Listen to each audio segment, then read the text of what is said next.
What's up, OBB fam? It is Toast. And when it came to their tagline, the Ed Morse Automotive Group could have said anything, but they went with backed by Morse. They want their customers to know that when they buy from Ed Morse, they are backed by Ed Morse. And right now, during the Get Backed event, every vehicle is on sale and backed by Morse. New vehicles are backed by Morse with price protection promises.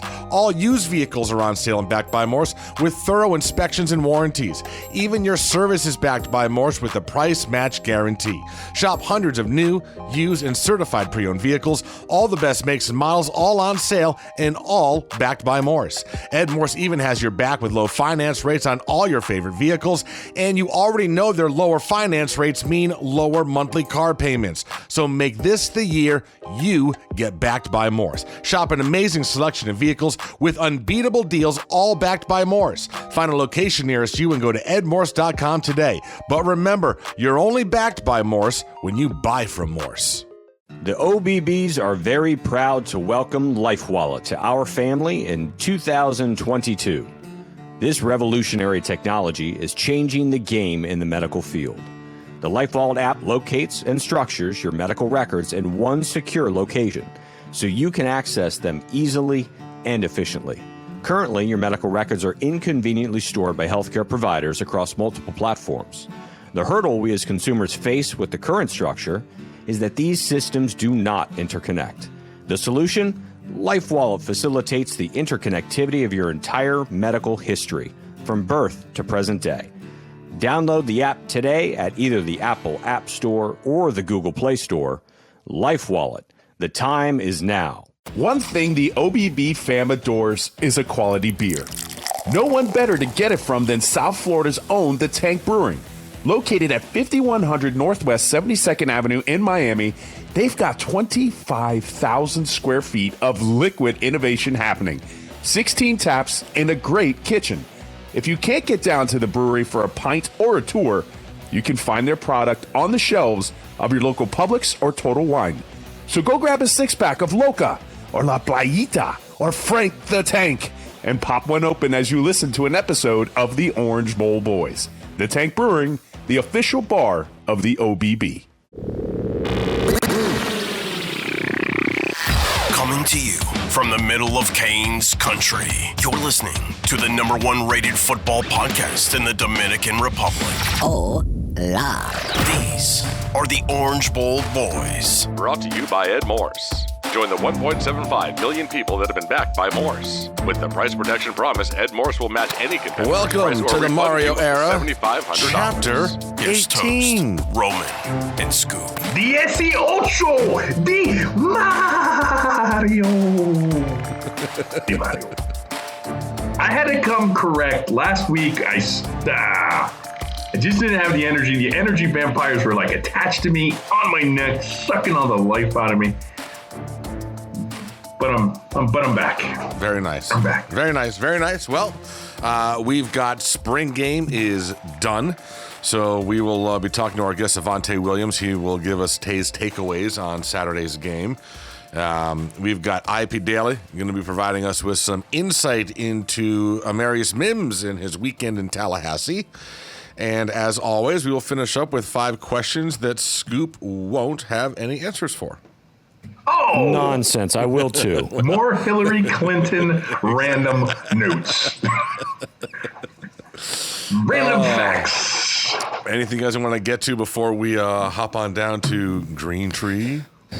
Yeah, you guys were at the spring game. I was in Hot Atlanta. You were. Hotlanta. I was in Hotlanta. You know, got to see the Georgia Aquarium, or the Atlanta Aquarium. That was pretty cool. Like, I never realized like whale sharks and like those manta rays were that big, dude. They were Pretty big. massive. They were Mims massive, which was a massive disappointment to Florida State. And kudos to my daughter, who is a national qualifier, first ever for her volleyball club. They went up there. They represented only one national bid in their bracket and division, and they got it. They got it. So let's go. I want to ask Awesome. you about this. So what, because I'm absolutely naive to the entire, whatever league or whatever she's in, but what national championship is this that she's going to be playing for officially? Like, what's it called? So the actual national championship for the volleyball club, it's not AVP because that's what she plays in when she plays beach. Mm-hmm. But it's a nationally syndicated thing. We went up to Atlanta because only across the country they have certain amount of tournaments that are called national qualifiers. At which case now she's going up with, she's one of 64 teams that were nationally qualified to play in Indianapolis for the national championship at her age bracket. So one of 64 teams. Nice. Not bad. Like I said, and when does that happen? But I don't know the league. Oh, that's happening soon, the end of June. Oh, wow. And I won't be able to go. I'm a little upset, but It is what it is. So that's what happens when you have two kids and they're on opposite ends of the planet at that point. So dude, that's awesome. We got to support each other. For nationals. Congratulations to her. Yeah. Mm-hmm. Mm-hmm. Impressive. Cool. Does she get more of the athletics from you or from mom? I love my wife, but she wasn't the professional athlete. No, I mean she's got some skills. She's got a beautiful heart, though. This is gonna go sideways quick. I'm gonna stop. I'm not talking in this. I'm not talking in this segment. You can just stop. She's me. I'm not saying a word. She, you know what? The beautiful thing about it is she's me.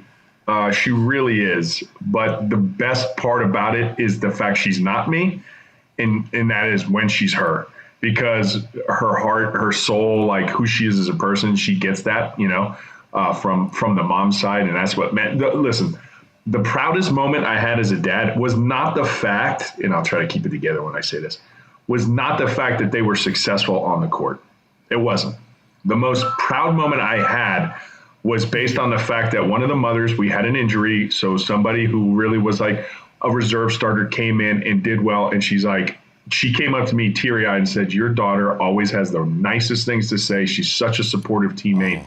She picked her up. She helped her as much as she can. And that, as a dad, I was like, Tal, I know you're a special kid. You play really well, but that's the proudest thing I could ever hear as a dad, that you are that great of a teammate that you can pick people up and you always have nice things to say. So you got that from mom. That was my highlight. Yeah, that's not from me. Right. I would have been like, get your shit together. Seriously. Wrap it up. Take that shit up and get back out there, man. Yeah. So sorry. Right? Sorry about that. No, it's true. It's true. Well, we had a founders meeting today. Yeah, we did. Yes. We did. That was impromptu. Not planned. Impromptu founders meeting. The last time we had a founders meeting, it sparked a conglomerate. So this one was more of a tidying things up and tweaking some stuff and moving some stuff around.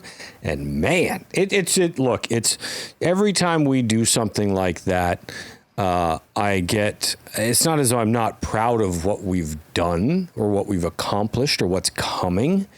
But to be able to have those conversations and have the excitement about future stuff all over again is just, it's refreshing and it's rejuvenating, and it just makes us realize why we started doing this to begin with. And now to see where it's gone, wild stuff, man. This is fun. There's a lot to come for the OBB brand, and we are thrilled. We're thrilled to bring it to you. Yeah, Stoked. there's a lot. Really we're looking at. I think we're close to committing to something that we're going to start. That we'll be working on for the next year. So going to be interesting. And I can't announce it yet, but I have news that even Toast doesn't know yet. I had a brief phone conversation with Scoop, and let me just say, what you wanted, I think you're about to get. Oh yeah. So I told I said I'm eating dinner. He's like, okay, bye. And I'll just hint it at this. I told Scoop, I'm like, Scoop, you might have to tweak the logo that we currently have for one of our brands, and you might need to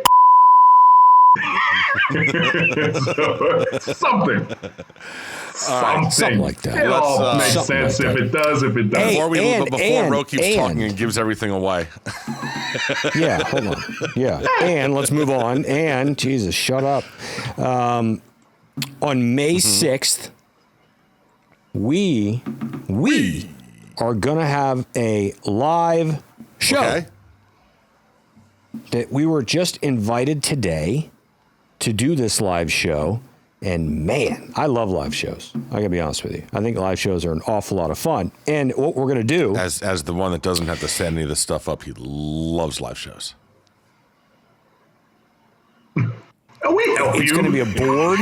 We help you. true. We always help you. You bring it, but we help. We help. I also have to talk to people. Yes. Anyway, so we are gonna be at the Lumency. Right, this is a Life Wallet event, Life Wallet sponsored event, along with some cigarette. It is for Miami Speed Week, so it's the launch of Miami Speed Week in Miami, and we were asked by our good friends and partners at Life Wallet today if we would do a live show at the launch party Friday night, May 6th. It's at One Herald Plaza in Miami. It's outdoors, stage, the whole thing. There are, if you've seen on social media, a ton of players that are going to be there. And it's just going to be a party. There are free tickets at Lumen, Lumin, Lumen, races.com. So you can go there. I think the tickets are limited, but you can go there and get free tickets. I would do it now. It's going to be a blast. There's going to be all kinds of people to meet down there. So thank you for Life Wallet for being one of the sponsors for that. Thanks for inviting us. Thanks for having us do a show. I mean, this is the kind of stuff that is an awful lot of fun. 972, 800. Let's go! All right, so spring game happened on Saturday. As we said, two of us were out there. And before we get into the particulars of the game, we need to talk about that whole experience. Got to talk about the access for the first time in his life. And listen, I've never been on the field before, but I haven't been in the press box. Scoop, he was a noob at both these, on the field and in the press box. I've been on the field in Nebraska, not in Miami. Okay, all right. So where do you? I know we definitely have plenty of stuff we have to unpack for the press box experience, but where would you like to start? So we'll start it. First of all, we'd like to thank the communications department at the University of Miami. Very kind. Thank you very much for that. We showed up, and OBB Media Inc. We were able to have our photographer out there, and we had all access passes. So we very much miss Ro.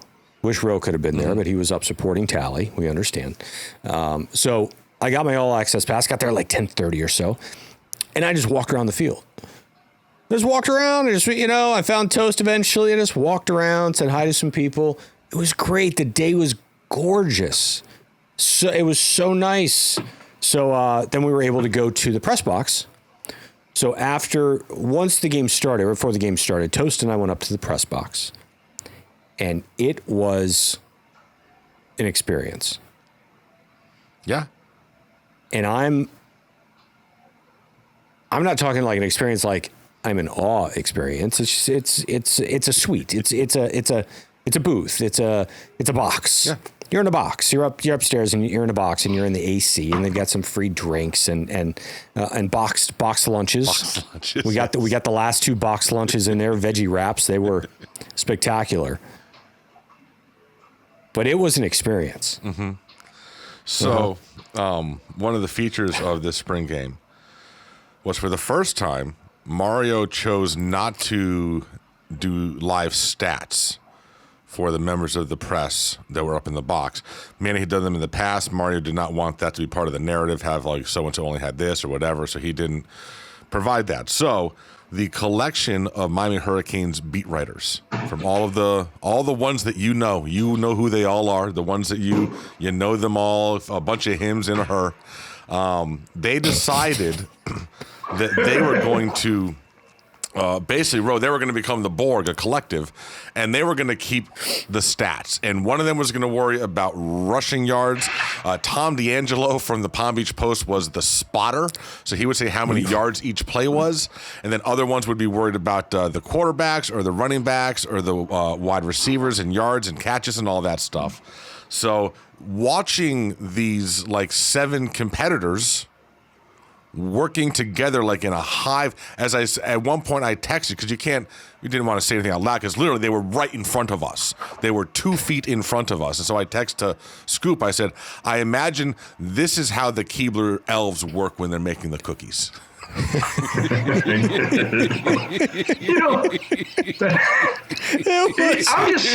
was incredible. It was incredible. I was just thinking of the regime change because, last spring game, immediately after, I was like, listen, Tyler Van Dyke, he threw for 110 yards and 6 touchdowns. Like, Manny was just so quick to give you the stat, right? Al Golden was always quick to give you a weight. How much a defensive player or offensive player weighed. Manny was quick on the draw with stats. So this is like starving the Miami media contingent. They were like, we're not getting stats. Are you getting stats? Did anybody say we were getting stats? They were like, it was like an uproar. Yeah, it was a thing. Because they had to go to work. This just goes to show you how people don't like change, right? And that's the one thing in my business. You anticipate things going crazy. It's organized chaos. Things don't go to plan. So it's so funny to see. It's probably Mario playing a joke. That was a trip. Want to see me drive him crazy? Want to see him go nuts? I'm not going to provide the stats. I will say this. There was a little controversy because I forgot one of the guys in front of us tweeted out when there was a smattering of boos that was heard in the first half. A lot of folks were saying that was fake news. Listen, we were right behind them. The entire stadium didn't start booing or whatever, but there, for some reason, at one point, there was a quick smattering of boos. I don't know if it was because of what was on the field or if something happened in the stands. I know what happened. What was it? It was another drop. Oh, it was a drop. Yeah, okay. yeah. It was like, there was like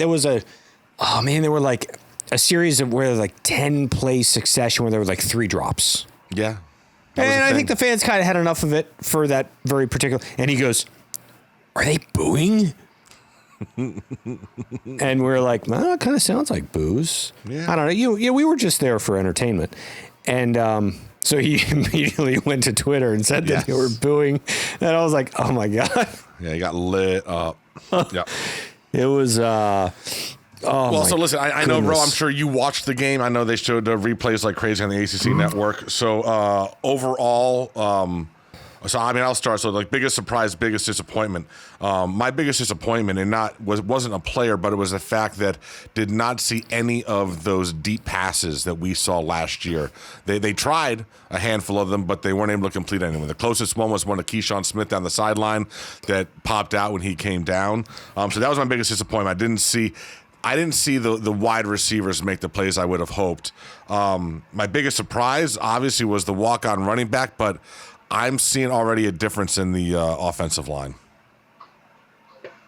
I saw it too. Obviously, when you see the superlatives after and those guys are scrambling, trying to figure out rushing yards, who cares? Obviously, you saw an uptick, short yardage gain. That's something that I noticed when I watched the replay.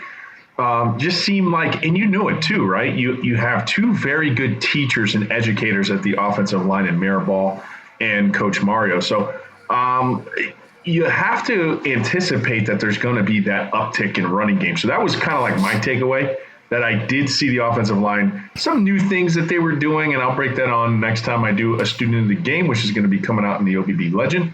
But yeah, I do share your concerns too that you mentioned earlier when you spoke about wide receivers. And I'm curious because later on I want to talk to Avantae and just try to ask him, were the DBs the reason why the wide receivers were not good?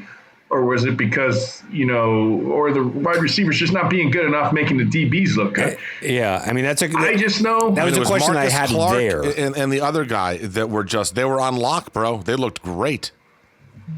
The DBs, most surprised. You said offensive line, corners for me. I'm not. I mean, safeties. I expect Avantae and I expect the Williams brothers back there to ball out. really surprised by the corners. But, and this goes back to what you just said, Ro. Was it because the corners were that good, or was it because the wide receivers didn't have a great first half? So I'm curious, and we'll have to ask Tay that. Curious if he'll answer that, because he's talking about his teammates on both sides of the ball. But I think that that's an important question that I simply don't know the answer to that. But they look good. The corners look good. I have my personal theory. You got to go back 2 years ago when this was a very big 12-set team, right? D'Eriq King's the quarterback. We're rolling. We go up to play Clemson. At that point, we were really running our offense through 2 tight ends. We had a lot of drops on the outside. We weren't connecting deep. And then you had to get the other player, you had to get the Charleston Rambo to kind of unlock and provide the unlock code for the whole thing. And that's when you started hearing the coaches talk about, we have to be able to win on the outside avenue. We have to be able to have the outside avenue. Me personally, this is about as brazen as I'm going to get, and this is my personal opinion. I just don't think you have the guys to blow past you consistently on the outside. Have to keep teams honest.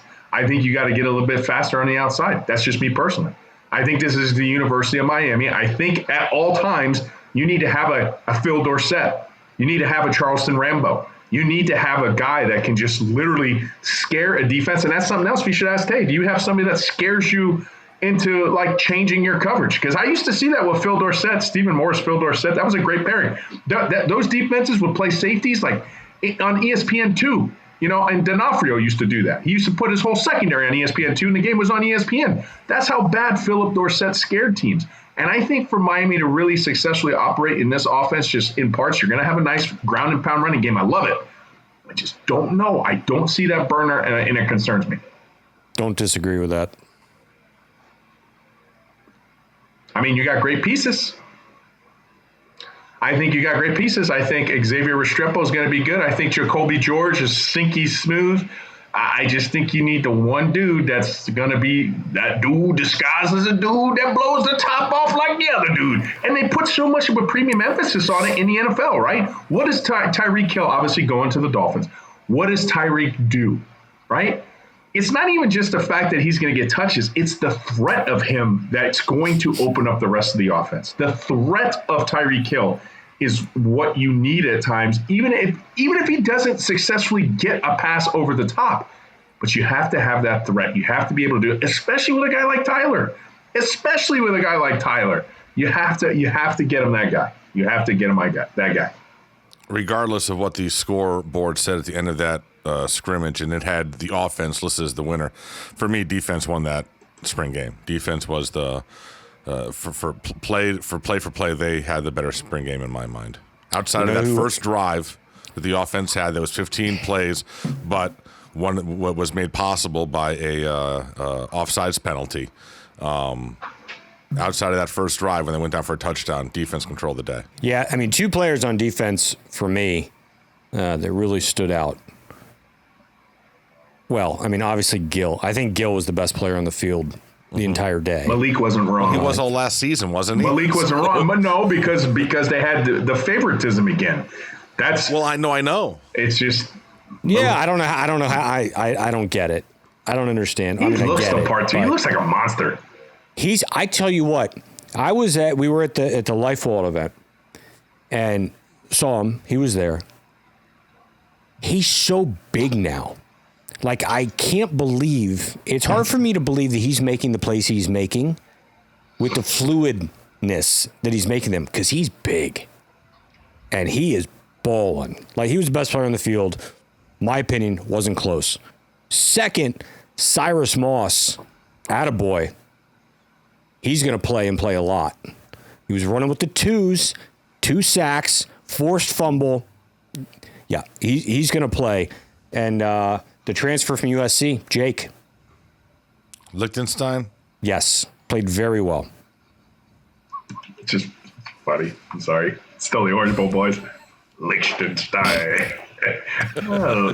Maybe it's Steen. I don't know. It's E-I-N. And speaking of transfers, and this is the green tree, Miami did land.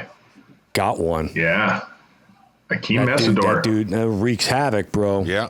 You know, he was third team in the Big 12 last year, so it's not going to be a slouch because, you know, a third team for West Virginia, we've had some third teamers too that, you know, some of the other big, you know, Clemson, there's no way, you know, like the name brand recognition. So you could even see a situation where West Virginia. You got to be really good at West Virginia to make any team. Yes, thank you. Because if you're at Oklahoma or Texas, you know, probably Akeem is going to be first team. I saw this too, and I think you brought this up a couple weeks ago. He had more pressures last year than Willis had 3 or 4 years ago. When he had an All-American season. Yeah. Yeah, he's a menace, and we need that. Need menaces. We need lots of menaces. You need to be able to create pressure in the front four because it allows you so many things in the back end when you just have to rush forward. When you have to blitz a lot more. And that was, you want to ask me what Manny's demise was the fact that I don't think his front four, he was so much more pedestrian when he didn't have a Gerald Willis, when he didn't have Gregory Rousseau, when he had those guys, he was well. Now you can say, well, bro, you can make those guys when he played those guys. Yeah, you can make the case. You can make the case. You know, every guy's like that. Now some people can scheme it a little better, but his system was so contingent on that aspect. So, and listen, this is Mario's influence because I want to go back to what Scoop just said. Scoop's talking about Cyrus Moss, right? Now you're talking about Akeem Messidor. Those two dudes, I'll tell you this right now. Those two dudes are not part of the Miami Hurricanes if you have the previous coach. That's what strong leadership does. That's what Mario's brand does. I know it's the U. It's the U brand above all, right? That's the bride. But as the groomsman here, Mario, his brand, what he's able to attract, Cyrus Moss is balling out on the second team, getting sacks and fumbles. And now you get a monster from West Virginia. And I said this a couple weeks ago, and I said it again because I was reading the quote from the coach. His head coach is West Virginia. Didn't see it coming. He's devastated. Devastated. He did not want this guy to leave. Okay? And that's from his words, not ours. Yeah, he had a presser. He had a presser for it. Yeah. He was so broken up. Yeah. Speaking of pressers, AD Dan Radakovich talked to the media. So we've learned some things. We've learned that they're going to be expanding the IPF to a full 100 yards. Right now it is just, 60? 80. Something like that? Yeah. Whatever. It's 120, but like 80 of it are like the main field's 80, so they're going to extend it. Right. So they're going to make it full size. They're also presently tearing apart the locker rooms. Those will be done for the return of fall camp. But go ahead and we'll listen to what Rad had to say on a couple of those things with facilities. The football locker room that you saw some photos being torn up, that is the project du jour, trying to get that taken care of before the student athletes come back for fall camp, try to make that happen. The rest of the things are all going to, that's the deep dive in facilities that we're doing right now to understand how the process will work for expansion, for example, as you mentioned, of the Sofer Indoor to 100 yards, other important facility pieces that we need for our football program and other programs, the Watsco Center, where does it sit as it relates to basketball? A few smaller projects as it relates to some weight rooms associated with basketball. But really what we hope to have happen is sometime this summer, before we kick it off in the fall, we want to have a facility plan that has been looked at and given approvals by the university community here on campus and by our board of trustees. That then will allow us to take that, share it with all of you, our fan base, and really begin to start moving forward and raising money for those facilities. There you go. And they're looking at a comprehensive build. I mean, new stuff for the basketball, for baseball, for everything. So I think the Rivals, their normal checklist of things that they dig at, we haven't won the ACC, your facilities and your rented stadium, right? We keep checking off the list. You're never going to pay. You don't have a good coaching staff, blah, blah, blah. We keep chipping away. I think Mario's going to get it done. I think Mario's going to win us an ACC championship. I really do. especially with the talent he's being able to attract away. He's a hellacious recruiter. Yes, Scoop, regardless of what logo's on his chest. And I think it's going to happen, and then we just keep plugging away. By the way, he's here. I have nothing else to bitch you about. Yeah, all right, cool. He's here. And listen, we also had the Ruiz family drop some tweets today. I guess they got some architectural renderings for their dream of an Orange Bowl 2.0 down at Tropical Park. So that's another aspect of it that could come to fruition over the next few years. We'll wait and see. But yeah, I mean, all those you're right, all those things that we're getting poked at, trolled at about the program, about the shortcomings, are all being just kind of taken off that list. But you're right, Ro. The biggest one on there is winning a goddamn ACC championship. Because then after we do it, what's the next thing, FSU? You're so predictable. Right. Oh, well, we got 17. Who cares about that part? We got our one. We got our monkey off the back. Who cares? Conference championships mean dick anyway. And then let's go back and talk about national championships. And then that's going to be your debate. Well, we got 17 ACCs. Well, that doesn't matter because we could go back to the Big East. We won a lot of Big East championships too. We weren't part of the ACC. You've been in it longer. You know what I'm saying? You guys are idiots. Right? You guys are idiots. I need IP Daley to rip them a new one. That's what I need. Oh, IP's still mad at us.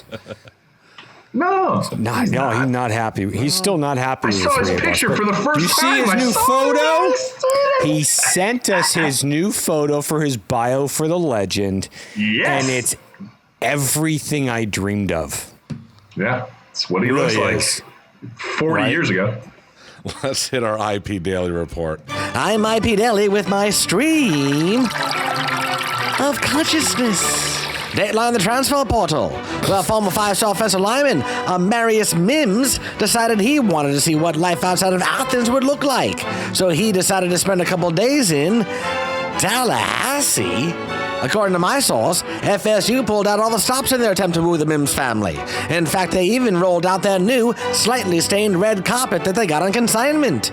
The staff treated the Mims family to some fine dining at the Melting Pot, followed by a tour of the program's new locker room, including the Almost 500 wall, where every season since Jimbo is memorialized.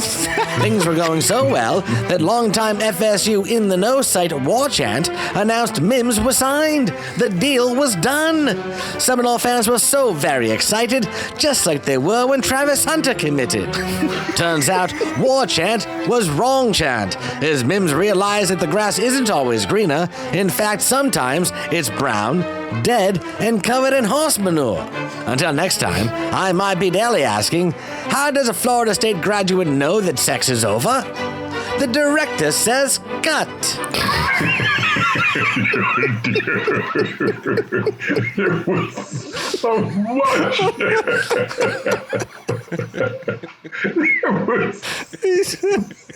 was so much. Like, there was so many shots on the button. Way to go. Holy cow. Oh my goodness. He says to me, IP texted me earlier and he said, I'm not really sure how funny it's going to be, but I gave you one. Oh my goodness. Oh my God. He was sure that was like Marvin Hagler versus, Thomas the Hitman Hearns. That was like God, it just kept coming. And every one of them landed. I told Toast like 2 days ago, hey, all the bits need to be 60 seconds or less so I can use these on IG. I don't think that one made it, but damn, was it good. Yeah, well, we can cut some of the highlights of it. God, that is no, you can't chop that. I'll just have to do it as a video. You can't chop that one up. That is too good. Do it as a video. That is too good. Well, listen, they don't. I think I felt the scene of him showing up and Mike Norvell that first night walking out there giving him that extended the big claps and the big claps and the slap of the hand to shake it was like, bro, I mean, wow. How kids, and certainly if they're with her, they don't believe that.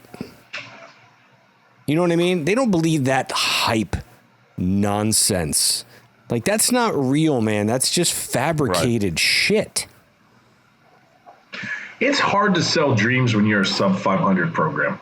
That dude's a clown. He's a clown. And this is the thing, FSU. The reason why we call you little brother is because we've had the success more than you. We just have. And we've been down this rabbit hole of ineptitude longer than you. It's been 20 years. We've seen this narrative.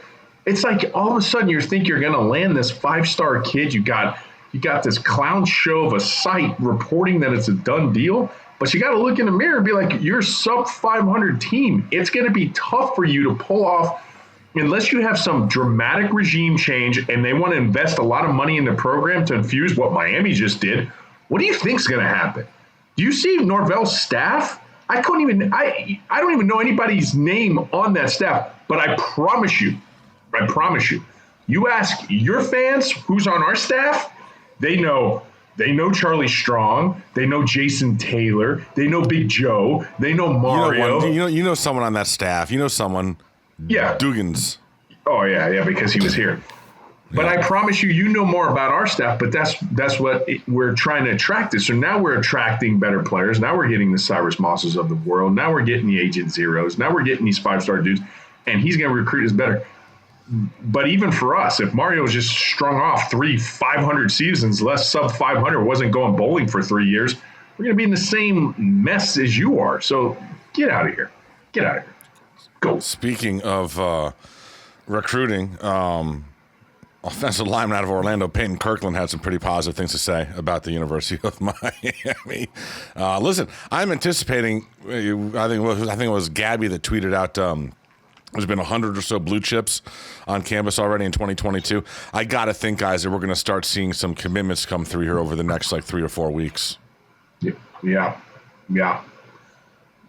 It's law of averages. And Miami's honey. And you're going to attract more bees with honey than you do vinegar. So Miami's the attractive all the girl. kids that were at the spring game. All the recruits that were at the spring game. It was ridiculous. There had to be 75 of them there. It was nuts. And then, that's contagious because, and that's one thing I will say about this staff. They're recruiting mom and dad really well. Mom and dad usually come out of it. When you have a recruit who committed to Oregon, but his family reached back out to Miami fans saying, you guys are awesome. Thank you to the staff. We wish you guys the best of the world. You're recruiting the family well. Because I've never seen them. I've never seen them come back to Miami. I've never seen them before. Yeah, I was really surprised, yeah. But that showed me, we wish our kid would have gone to Miami, but he didn't. Exactly. Yeah. Meanwhile, in Gainesville, Florida. Damn, Billy. We only got 2 commits so far. How are we going to fix that? I'm going to put scared money don't make money on T-shirts and sell them.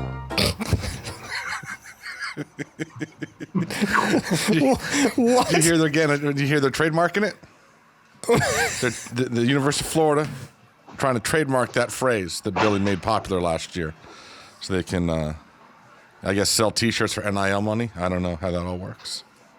Let's talk about this. Darren Heitner says they have a massive NIL deal in the works. Apparently, the school, Florida. Yeah, I don't know. All right, we'll see. I would hope so. See. SEC. That's what Darren says. He says bigger than Gatorade. Let's figure this out. No, and I've heard this term, and maybe it's just the English language. Scared money don't make money. Is this like that scene from Rounders? You don't win what you don't put in the middle. You know what I'm saying? You don't win what you don't put in the middle. Like scared money. What is that? What the hell is scared money? I don't even get what scared money is. Is it the money can't be scared? It's the act of what the hell? Yeah, it's the act of protecting the money. It makes sense. So you need to invest your money to make money. Is that? But why is that? My point is, why is that applicable to the football team? What the hell does that mean? I don't know what he was talking about back then. That's me. I just don't get how that's applicable. If you're talking about investors and gamblers, scared money don't make money. I get it. What the F does that have to do with football team? Maybe he was trying to get some NIL people in the works. Yeah. Raising spears or rising spears or whatever raising Gators. Rising Gator turds. Is that what it is? Raising Gators? Man, if we do ever get our own stadium, if that is in the works with Mr. Ruiz and they get that and that happens and that's fruition, we will endlessly clown your dumps of a stadium. They are dumps. They are dumps. They really are. Oh, my goodness. Before we get into Avantae, Miami Hurricanes baseball team now ranked number 2. They did lose 2 out of 3 to Virginia Tech, but listen, man, they'd won 14 straight. You're not gonna win them all.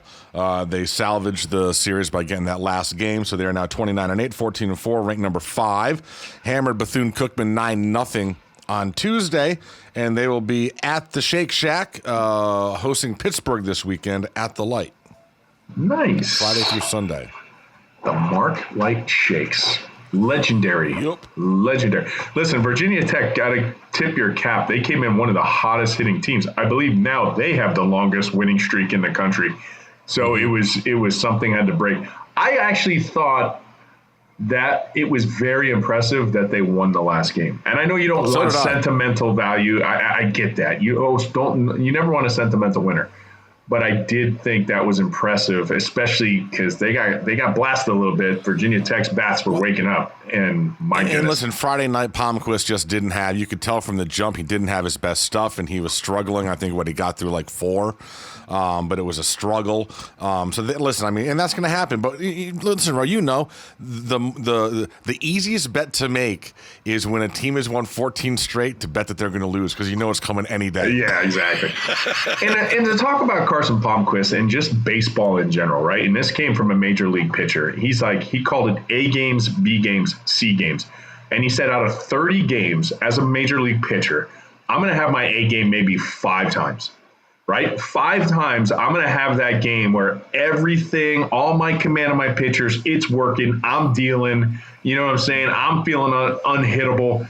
He said 5 times I'm going to have my C stuff, where nothing's working and I got to compete. And probably the other 20 times I got B stuff, right? So that came from a major league guy who started 30 plus games and telling you that. Sometimes Carson, he's been lights out. He's not going to have his A stuff.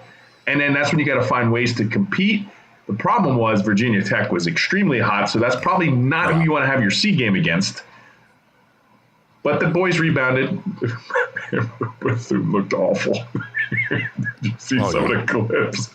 First baseman's diving out of the way. Guy stealing second base, gets the turf monster to eat him. He put his hand. Like, we got him out stealing. He was so safe, but he got stuck before he got to the bag. It was the Bad News Bears.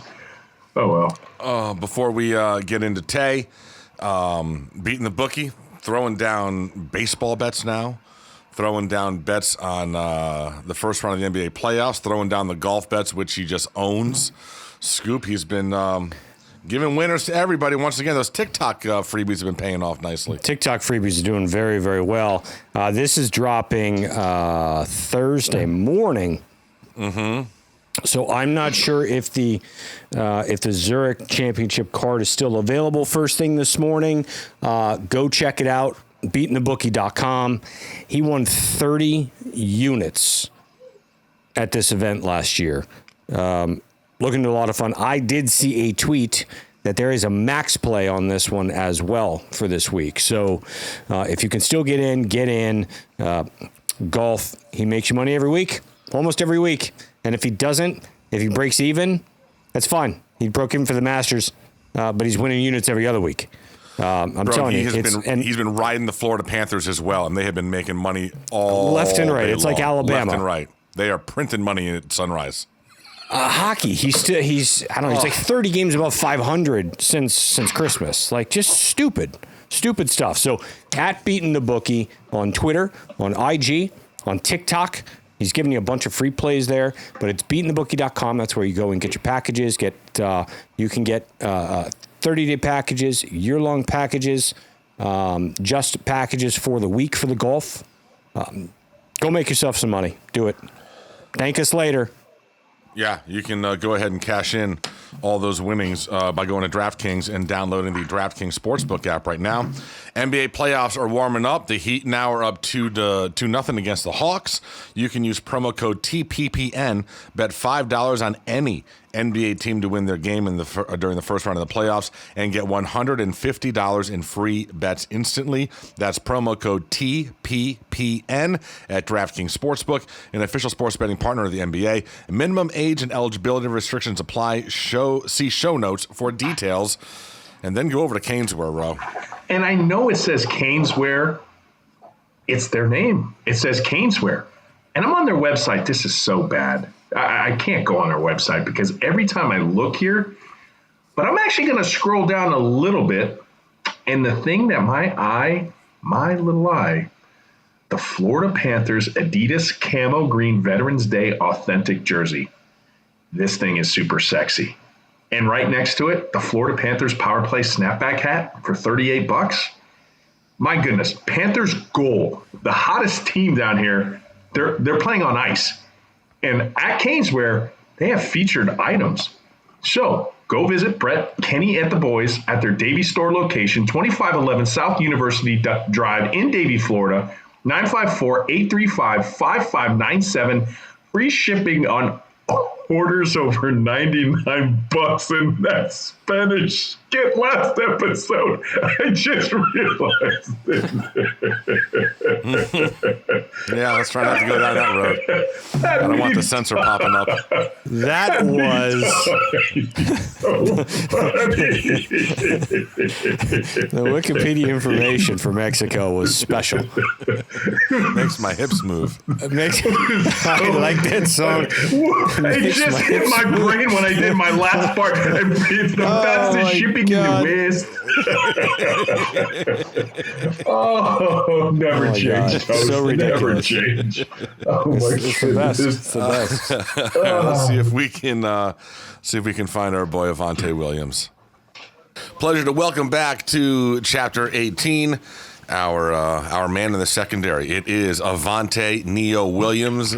Good evening, Avantae. How are you, brother? I'm good, sir. How are yourself? Please don't call me sir. Do it again. Oh, God. Please don't call me sir. Everybody sir of the group. Don't tell me that. I am the sir of the group. Don't call me sir, please. I want why makes you feel old. Why? Because it makes me feel old. Makes me feel old. Okay. Yeah. So okay. yeah. So here's the thing that you don't understand, Tay, is that regardless of how you get old, most of us still feel like we did when we were 23. So you're like, oh my God, I'm like a sir, but I feel like I just did a keg stand. Right? Like it's like you're not too old, you're just a little too old to be in the club type old. That one. Right. Yeah. Right.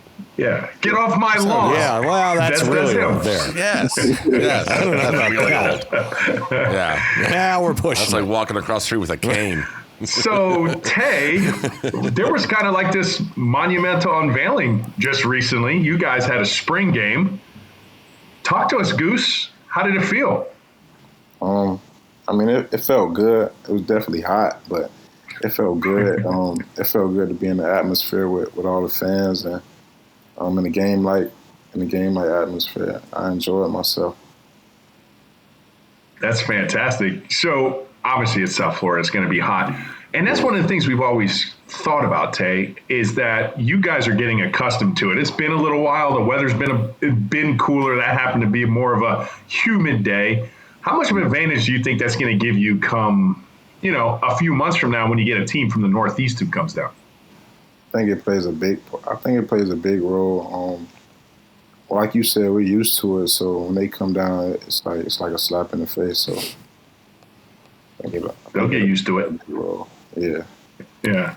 So how do you think the offense performed, specifically the running game, which I thought played pretty well considering they get 2 scholarship running backs, and then Devon Henry, I believe is his name, right? He got a lot of what? Perry. Devon Perry. Sorry. Perry. Got a lot of birds. 46, right? Running game looked good, right? Yeah. The running game looked really good. Those guys are they're hard to tackle. We had to go through that the whole spring. Like that wasn't nothing. The spring game wasn't nothing to what we had to do every day against those guys. So they look. What, expand on that. Like, what is it? Because they were big physical backs? Is that what made them? I mean, because I think that was the Freudian slip by Scoop right there. He called him Henry because he's probably thinking Derrick Henry because he ran like Derrick Henry. Is that what made this particular crop of running backs really, because they were just so physical? They're big, physical, fast.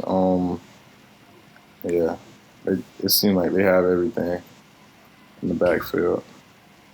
So you saw last year was a Rhett Lashley offense, and kudos to him. He went out, got his gig with SMU. Yeah. And now you have this Gators offense. Like, is it harder to like, the sight pictures are different? Is it easier to prepare for? Is there a lot of moving parts? Like, how is it? Talk to me about the difference between last year's offense and this year's offense as far as the defensive side of the ball. The difference for me is Coach Gators, he plays with your eyes a lot. So you really have to over-communicate. Like, that's something you really have to do. You have to simplify it down to where it's easier to see what they're doing. They may line up in something in a different way, and it may be the same thing that you've seen all spring. But if you're not communicating with the guys, then it'll mess you up. So it's definitely more complicated, and it's very tricky. It's very tricky. Avantae, let me ask you this. So in spring games past, under the last regime, stats were made available during the game to members of the media.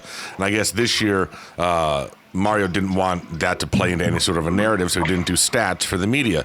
But so the guys were up in the press box doing their own stats. But do you as players, do you keep track of your stats during a game like that? Are you guys...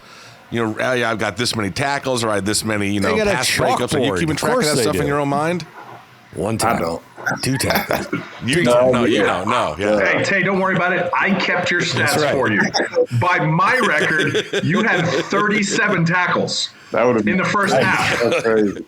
In the first half. Yeah. Yep. Dude was everywhere. And I saw 16 pass breakups. Now, you might not have seen them, but because you influenced the game because you're Neo and you're in the Matrix, you just had Tyler like all thrown off. Like, he's like, I'm not even going to throw it. So that counts as a pass breakup in my book. 37 tackles, 16 pass breakups. That was you. Bro, you were all over the place. You were phenomenal. MVP, of course. There you go. Well, so let me say this, Tay. So, watching from up top, one of the things that I was impressed with was the play of the cornerbacks. They seem to be staying pretty well with the wide receivers throughout the length of the scrimmage. Did you guys notice that? How hard have those guys been working in practice?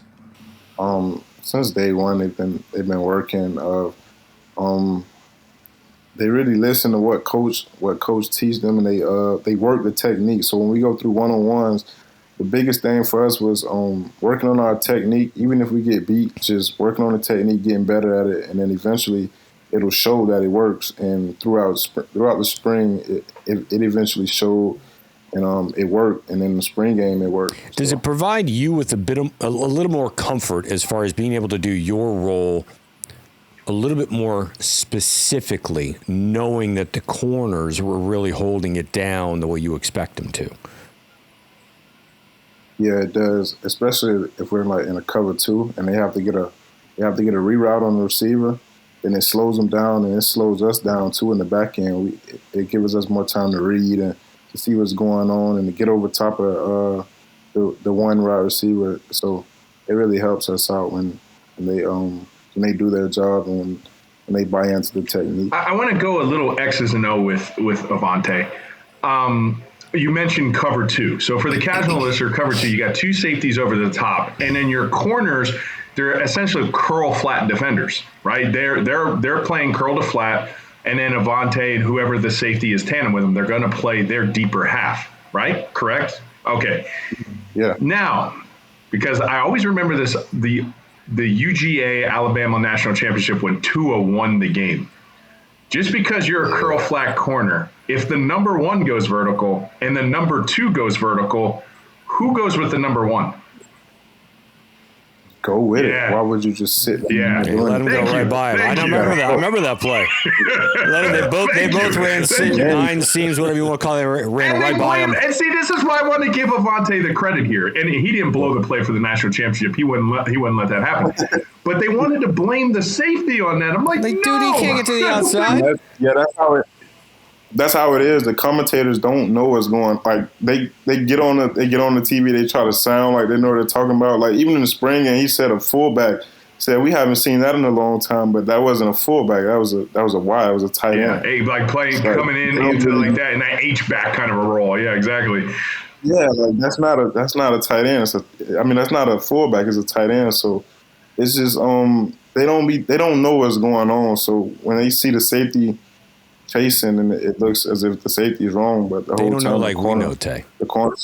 Yeah. See, we brought that up. Tay's even impressed. He's like, wait a He doesn't second. know. He We doesn't know we're national about treasures when it comes to X's and O's.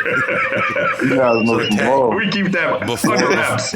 Before the practice gets going on, they gave Scoop and I passes, so we were down on the field.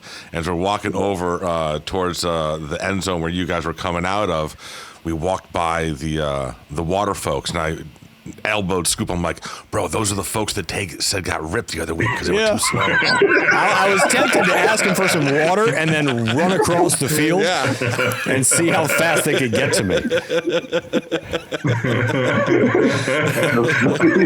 They looked like they had their stuff together, man. They were ready for it. They knew they didn't want Mario stopping the spring game because they were getting slow. So good job. Nah, they actually make sure we full. Like my stomach hurts sometimes. They make sure we get water. Yeah, there you go. Not over water. Come on now. Yeah, it's like the water boy.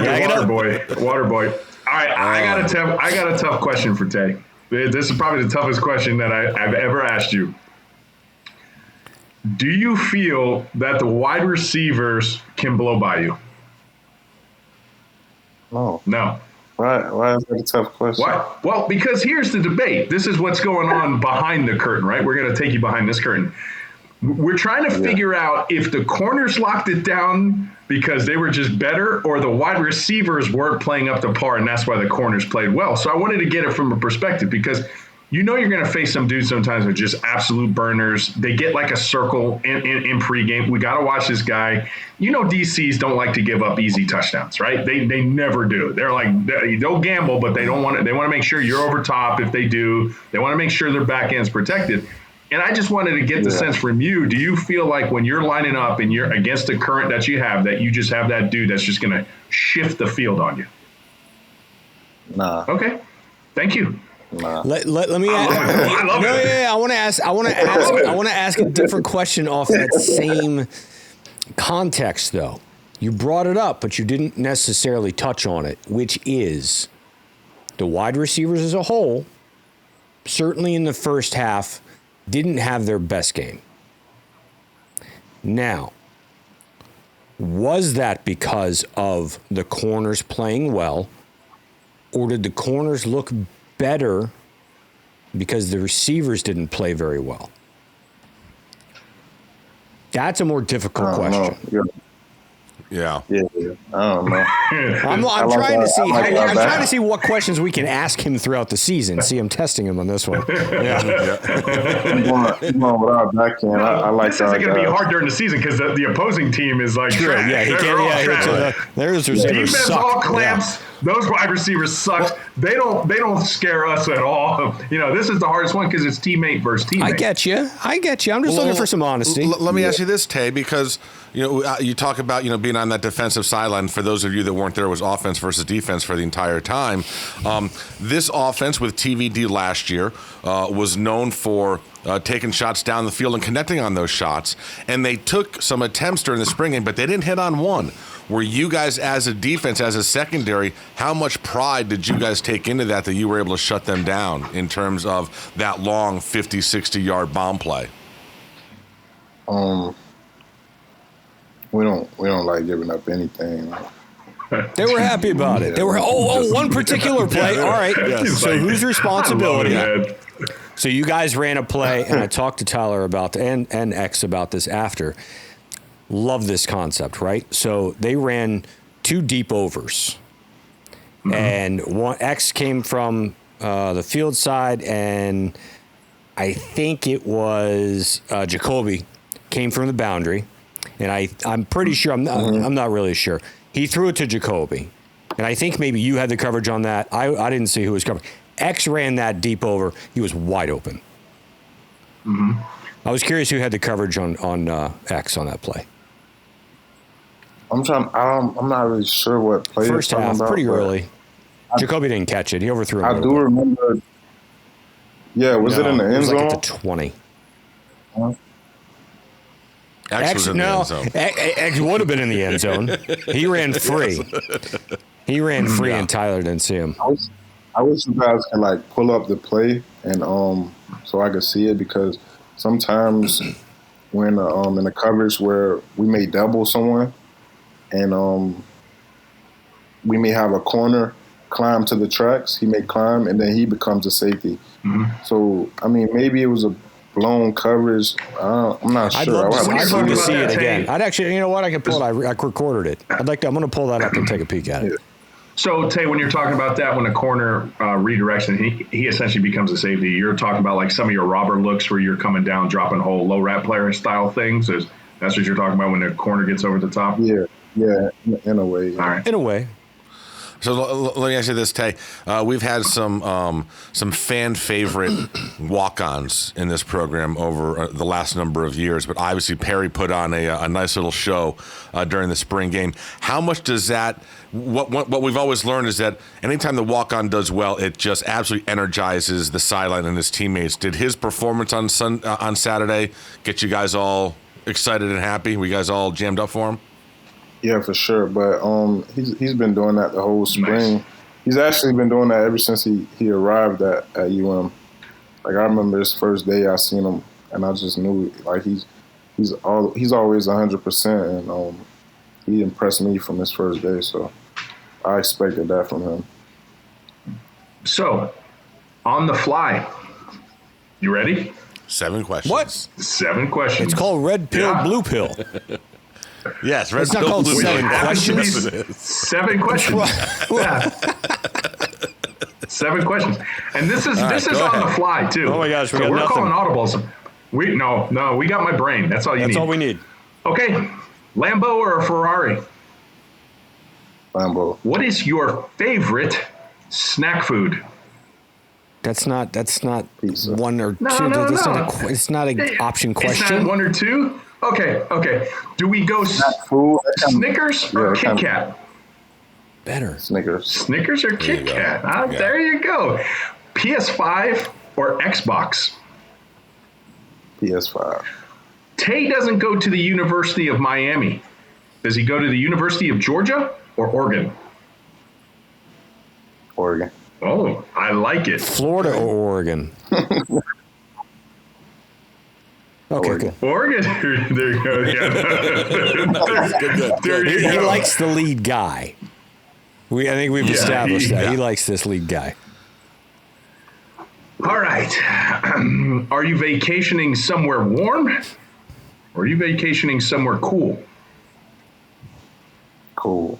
I got one. Yeah, we live in warm. I got one. It's totally loaded, though. T-Rob or a die? A die. And that's 7 questions. Very nice. Red pill, blue pill. Red pill, blue pill. Which happens to be 7. If you didn't catch it last week, we're always going to do a quick segment with Tay within the segment.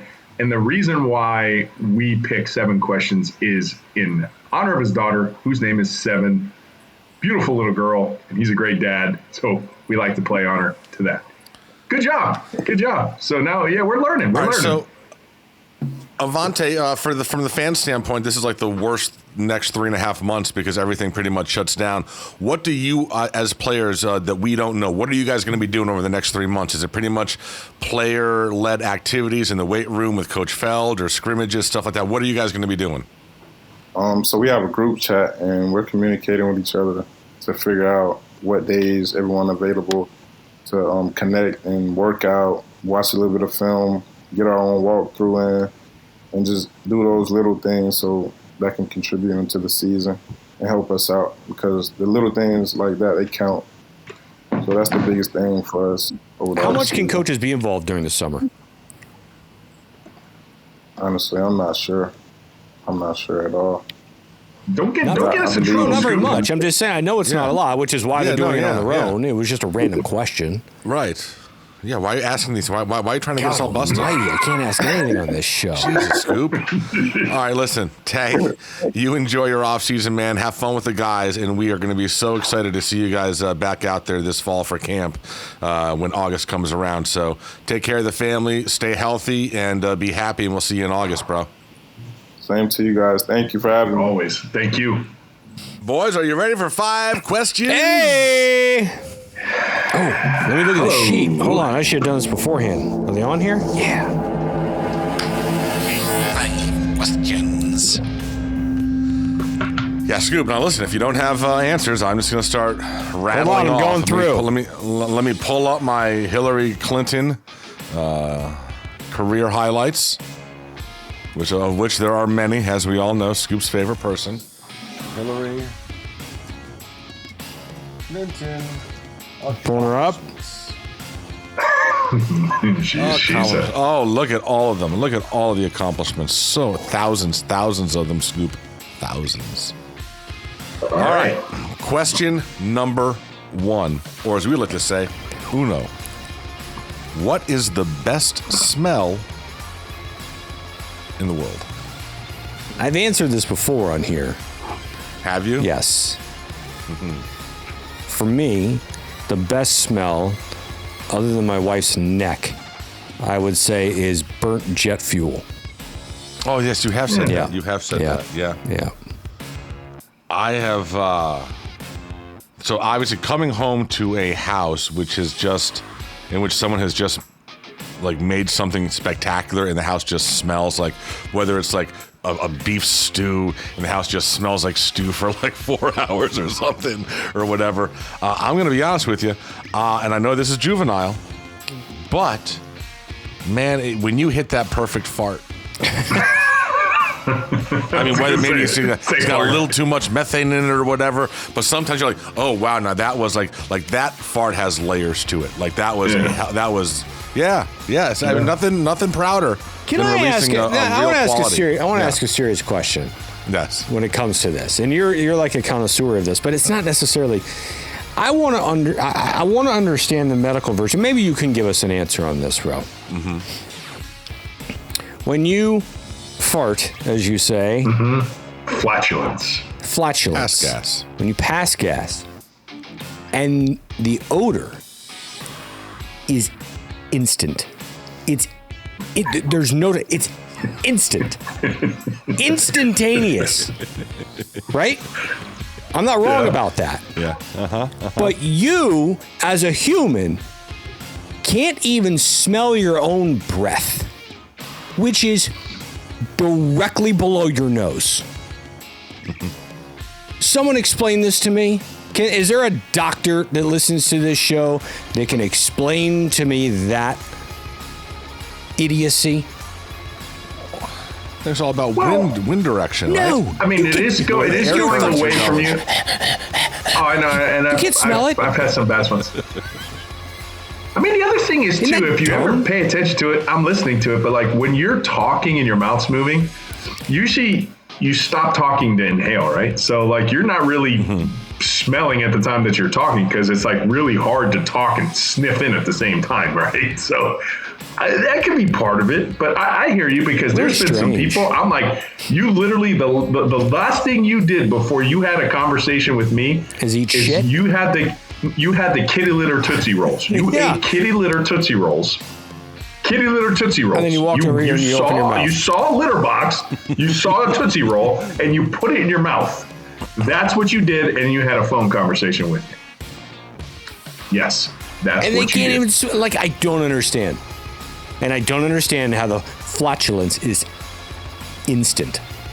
But what about people that don't realize, they take off their shoes and don't realize that, oh my God. That their feet stink? Feet stink. Oh.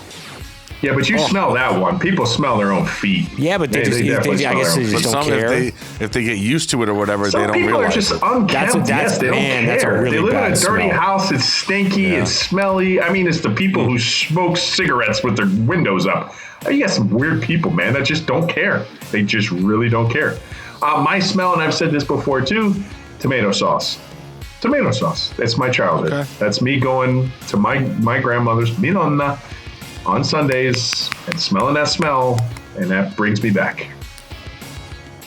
All right, question number 2. Mm-hmm. What was the worst scandal of your school? So mine, I went to an all-male boarding school, and there was one woman who worked in the kitchen who was younger and significantly better looking than everyone else in that kitchen. And she hooked up with one of the football players. So common. Yes. So she was like in her 20s, and the football player was like 16, and so she got fired and didn't go to jail or anything, which is odd. I guess nowadays probably that would have happened. Different back then. Yeah, back in the 90s, not so much of a deal. Yeah, he cared.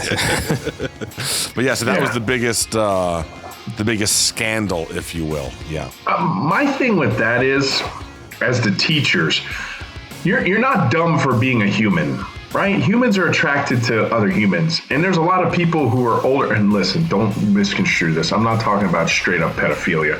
But he's a couple years younger. I get that. You're attracted to somebody a couple years younger. There's guys that eventually they're 50s and 60s and married 20 and 30-year-olds, and vice versa. Typically more male than female. But you got to be the dumbest human being on the planet as a 20-year-old teacher who's going to sleep with a 16-year-old male student and expect him not to say anything. Right. Like he's going to tell everybody. Are you kidding me? Everyone. Like you're the dumbest human being for the simple fact that, of course he's going to say something, especially with social media. Like, well, back then they probably don't have it, but he's going to tell his friend. He's going straight to his buddy's house. Yeah, who then slips up and tells his parents, who then that parent calls that parent, who then that calls the school. You're just dumb. That's dumb. That's dumb. It's dumb. For about the first 10 seconds of that rant, I was like, oh my God, there's going to be more Mexico facts. To bleep all of this out. No. He's going to start talking about pedophilia. No, he was okay. Get all tangled he was all right. He was all right. God damn. No. Got to the point where you got a 16-year-old boy that cannot keep his mouth shut over something like that. That's the whole point of that. Yeah. So for me, and this is the one that comes to mind because it did happen at school. It just was what it was. One of the dudes got kicked out of school because he was too violent and physical with his girlfriend. So it's. Are we talking about? You guys are talking about high school. Yeah. Is it about high school? Yeah. It's just worst scandal of your school. Okay. So it could be any school. All right. I was thinking the worst one I can think of is Jim Levitt choking a kid. Oh yeah, because you went to that USF. school. That's correct. Mm-hmm. All right. I was going by that. Well, I do have another one because I was just thinking high school because his answer was high school, but I think I have one that kind of tops that. So, a fellow instructor at my college I taught with, I was in EMS education before the OBB Media Inc. thing decided to tank and skyrocket, and next thing you know, here I am. But I look at him, and I'm in the urinal with him, and I look over to him, and he had a particular new hairstyle. It was purple. It was pulled back, and I call it like that little angelfish wings. You know, the little girls, they usually do it in prom. That comes down the side of the face. You know what I'm talking about? So me being being a male next to him in the stall, I look at him like, hey, bro, what's up with the chick haircut? Yeah, he turned into a girl next month. So, foot and mouth. Foot and mouth. Bro, yes. What? Yeah, he had a sex change. He was in the year process where before you could do it, he had to this, are you sure you want to do? But he was. You're talking about a bunch of stuff I can't talk about tonight. Yeah, but see, the irony there was is that he was just utilized. This is the true fact. He was just utilized for a school-wide video as a man. And they had to pull it off the shelf because the next month he was a woman. You asked the question. Nobody man. wants my You asked opinion. the Nobody question. wants my opinion on this. I don't want your opinion promise right now either. I'm just telling you a true story. Oh my God. I think it's funny. Sorry. All right. Hey, God bless him. Y'all answer. What? Did Scoop answer? Yeah, Jim Levitt. Jim that's Levitt. it. Okay. Anybody? Hold on. Next question. Anybody watching the Johnny Depp No. trial? No, really? You're watching that nonsense? Not really, but I have paid attention a little bit. Dude, this Amber is, Heard. this is, Amber that was Heard question 2 or Right? 3. is a psychopath. Like this chick is a legitimate psychopath. So I saw a clip of him testifying, and it made me sad because on our either one of you guys have Samsung TV? Yep. No. So when you get a Samsung TV, there's an automatic bunch of TV channels you get just for free. Just the minute you plug the freaking thing in and connect it. That's weird. Well, and they'll show like there's a Baywatch channel that shows nothing but Baywatch and stuff like that. Well, there's a channel we stumbled across. It's 21 Jump Street, and it was young Johnny Depp. And you're like, oh my God. Then you see what he's looking like now. Like, oh my God, how they've fallen. Like, oh, it just. Still, Captain Jack Sparrow was the role he was born to play. Just like Robert Downey Jr. was Iron Man. And this lunatic psychopath keep him out of Jack Sparrow. She's nuts. Seriously, watch her. She sits there for hours at a time like this. Mm-hmm. Isn't she Aquaman's mother or something? She doesn't move. Like she's like proper, and she for hours. He goes Irish sometimes. You ever pay attention to that test? She doesn't move. She doesn't move. She doesn't move. I'm telling you. She listens to I mean, oh my God. All right, question 3 on this never-ending podcast. Your phone wallpaper is your bodyguard. Who or what is protecting you? I'm going to win this one. I'm going to win this one. No, you're not. No, I don't think you are. Okay. Well, I got a 10-year-old and a 12-year-old, so I don't think I'm winning this one. I've got if Mario crystal ball. That's a good one. Hold on. So Our current wallpaper, you're saying? Stickers by AB did the schedule one that has Mario on it, and that's what I've got on my. Yeah, that's Sorry, I misunderstood the question. You're asking for our current one. Yes. Yeah, no, I've got. I think there were 8 and 9 and 4 at the time. So no. Yeah, so Mario wins. Yeah. Mario wins. Kicking I thought everyone's if we were going to put somebody on there, that could be our bodyguard. I had a really good one. Gotcha. Yeah, that's not what. You want to do that one? No, I don't, because that's you would have if you had looked at the questions in advance. I looked at it. I actually wrote it down. I wrote an answer. No, but you were looking so quickly that you thought it said something. You don't want to know what my answer is? I'm not going to reward you with that. No, or I'm going to tell you that. Did you know that Hillary Clinton founded the Arkansas Advocates for Children and Families? I did. And you know who my bodyguard was going to be? Yeah. Yeah, Hillary Clinton. She was the first lady of Arkansas. She was going to be my bodyguard until 1982. Yeah. Okay. All right. Number 4. She may have had She may have had a sex change. That's getting bleeped out. Son of a whore. He's marking it down. Minutes. Yeah, 1:16. Can't have any fun with that. The pioneer. What is your first memory of the internet?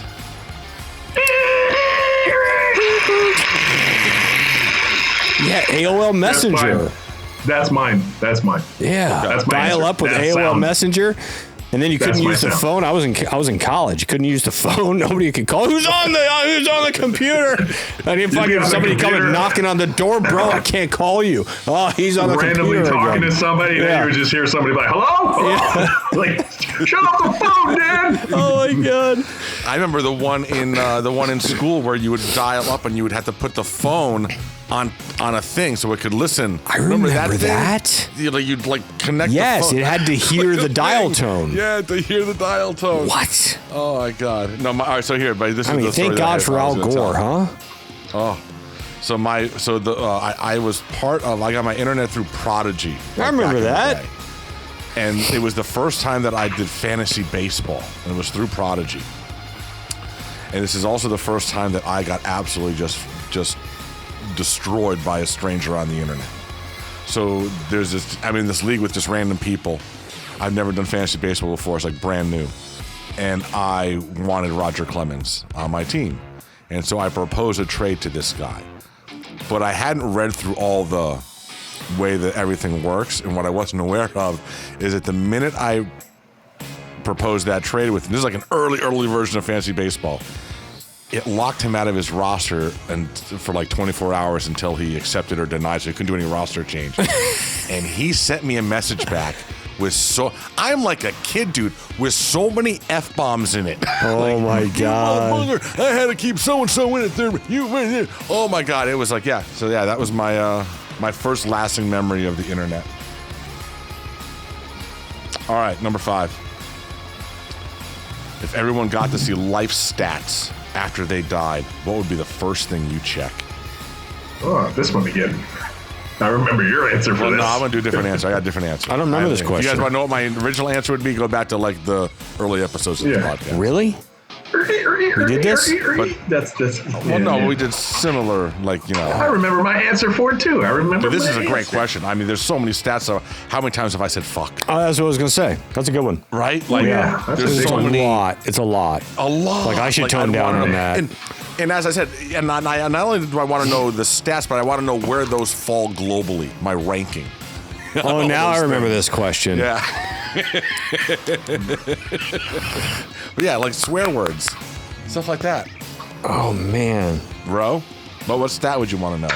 How many naps have I taken? I originally, and see, what did you say originally? Too. I originally was how many hours of video games I've played. Okay. There you go. Over the collective of my lifetime. But now I'm curious to see just like random things, like, you know, how long I've spent sleeping and how long have I spent in the shower.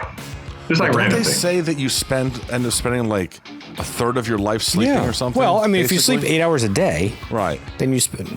There's 24 hours of your life to sleep, bro. Do you think that if you took all of your video game time, it would add up to a full calendar year? Ooh. Yeah. You think? Oh, easy. It's a lot of hours, bro. Yes. It's a lot of hours. See, because I'm different though. No.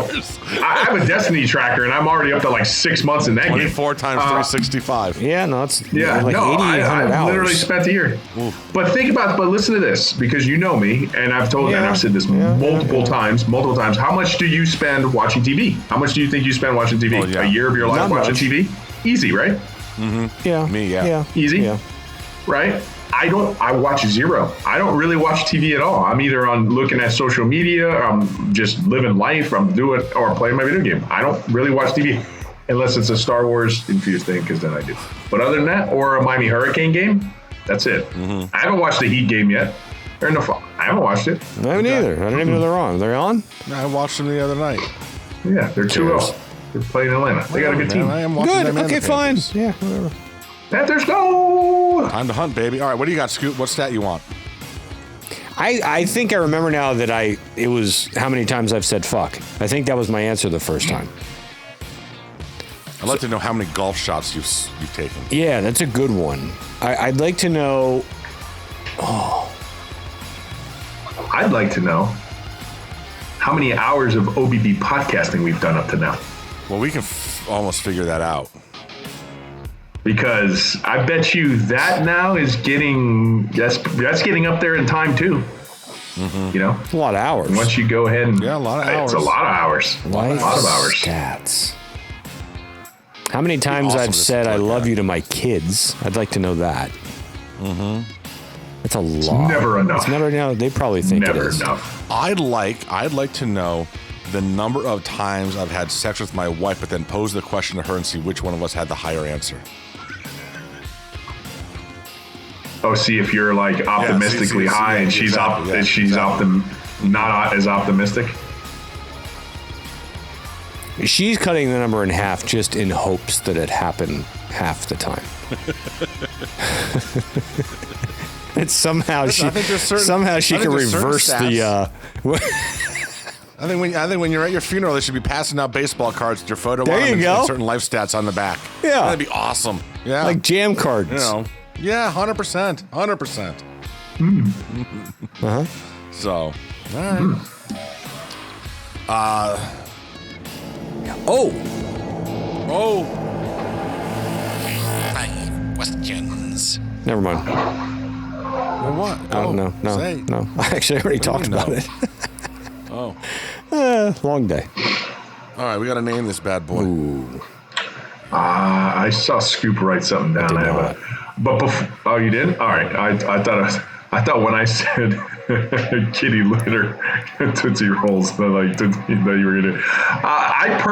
I think I want to credit IP for something he said. Oh boy. It might be the only time ever that we've credited IP for a title.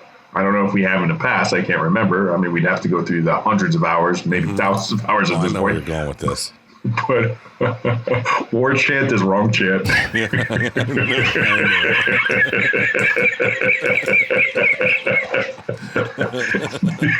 Warchant is Wrongchant. That was a knockout blow. There we go. There were so many haymakers. That was I like the director said cut too. Oh my goodness. All right. Well, Tay was great. We're gonna have Tay back on Early this season coming up. Excuse me. Beginning of the season. Yep. Got some other NIL deals to announce for you guys here coming up too. Very excited about some others and working Got a lot other of stuff. We'll stuff. be announcing coming up. Or sponsorships. And next episode, we have to make an announcement too. And all we can say about that is your balls will thank you. You'll get it. I can't wait to talk about that thing. I don't know. I don't know if that's a long-term thing, but I don't know. it might be. It might be just a 1 week thing. Wear But that shirt to church. I'm not even going to talk about the shirt. I won't, because I can't. I'm not allowed to say it. All right. I think that's a show. As always. I got the shirt. Yeah. He does this on purpose. You know this, right? I actually didn't that time. And Steph looks at me and she goes, "Really?" Pretty much what Jen said. I showed my son Franco that. I go, buddy, look, and he's going like this with his lips, like your balls. I'm seeing him read it and lip read it out loud, and he's just got the biggest smile. Like, it was so funny. You read the shirt. Your balls will thank you. Yeah, I mean, I guess. Yeah, sure. If they could speak, why not? Of course they would say thank you. We'll see if they work better than the ones I already have, okay? Yeah. That's it. All right, everybody. As always, cocaines. Bang. That's another episode in the books. The Orange Bowl Boys are brought to you by Ed Morse Automotive Group. Visit edmorse.com.